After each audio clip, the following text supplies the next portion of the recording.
ये जो सूर्य उपासक और अग्नि उपासक लोग इस देश में आए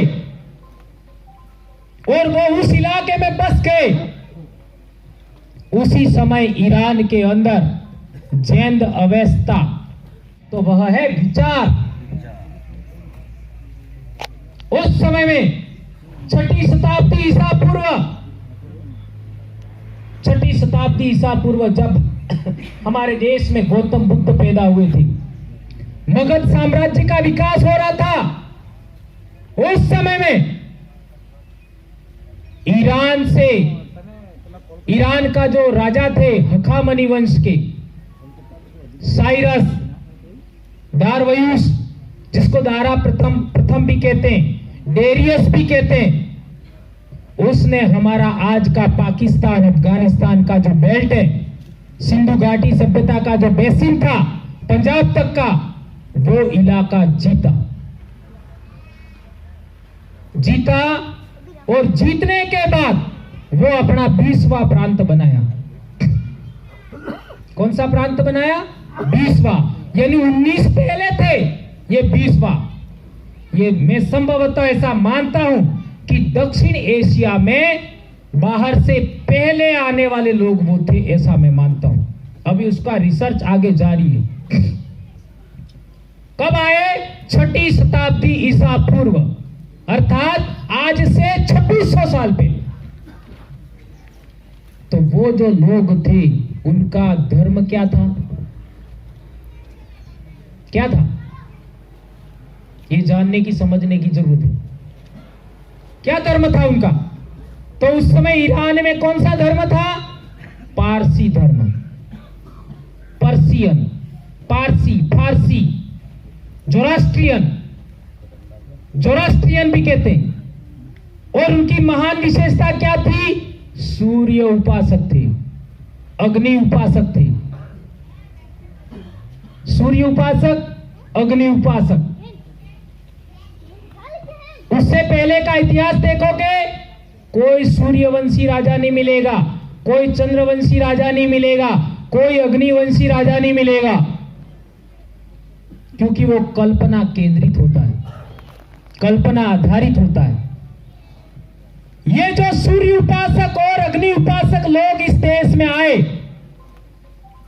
और वो उस इलाके में बस गए, उसी समय ईरान के अंदर जैन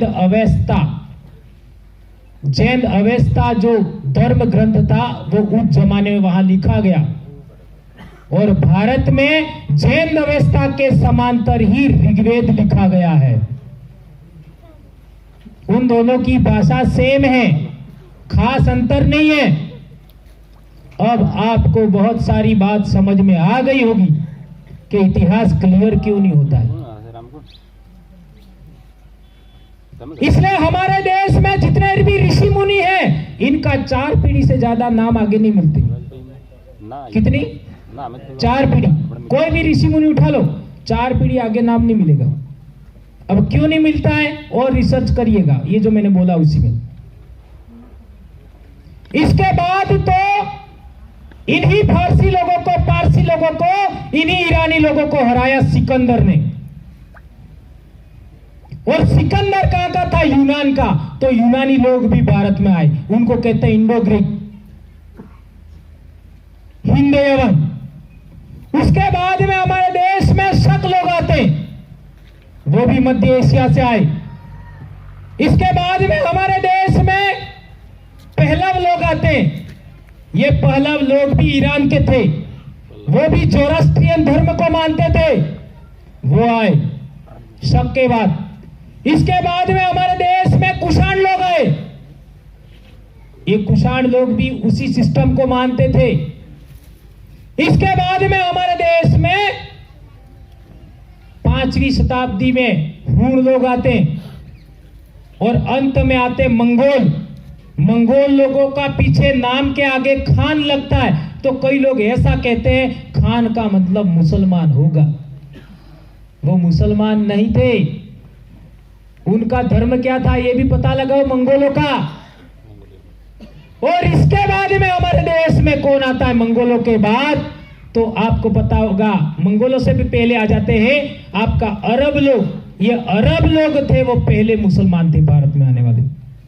इसके बाद में तुर्क लोग आते हैं, और तुर्क लोगों के बाद में मंगोल लोग आते हैं भारत में, और इसके बाद में मुगल लोग आते हैं, और इसके बाद अंग्रेज लोग आते हैं।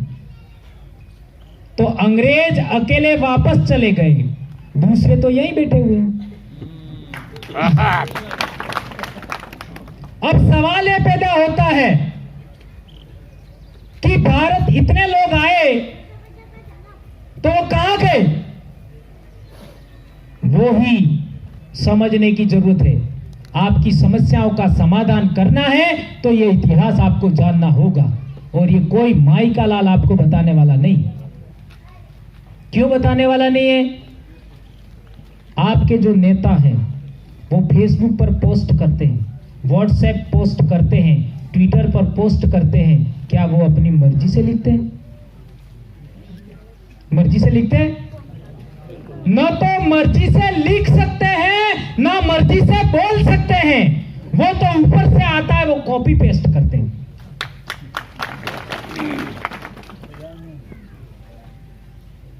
आपके लीडर मर्जी से पोस्ट नहीं कर सकते, मर्जी से लिख नहीं सकते, मर्जी से बोल नहीं सकते। ऊपर से निर्देश होता है, उसको मात्र कॉपी पेस्ट करते, उसके अलावा कुछ नहीं करते। ये बहुत बड़ी बात समझनी है। हम लोगों ने ऐसे ही अपनी नौकरी दांव पे नहीं लगाई,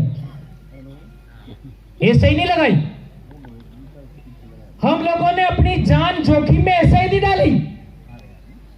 मैं तो बाप की अकेली संतान हूं और पहला बेटा हूं मैं, 5 बहनें मेरी, और 2010 से मैं बीमार हूं। अभी मेरा ऑपरेशन भी हुआ है। अब आप पहले वाला बवरलाल परमार के समान बोलता हुआ आप मेरे को नहीं सुनोगे। वो पहले वालों ने सुन लिया, वो क्या कहेंगे? वो एक प्रकार के जीनियस लोग थे, सुनने वाले, बोलने वाला जीनियस नहीं था। अब मेरा ऑपरेशन भी हुआ है, तो मैं जो बताना चाह रहा हूं वो बात अपने दिमाग में बिठा लो, सीख लो।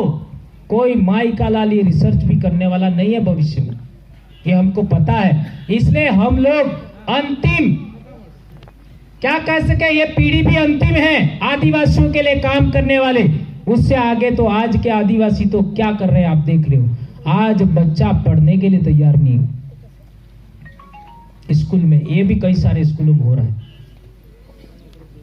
आज से 30 साल पहले 1991 में जब निजीकरण आया, उस समय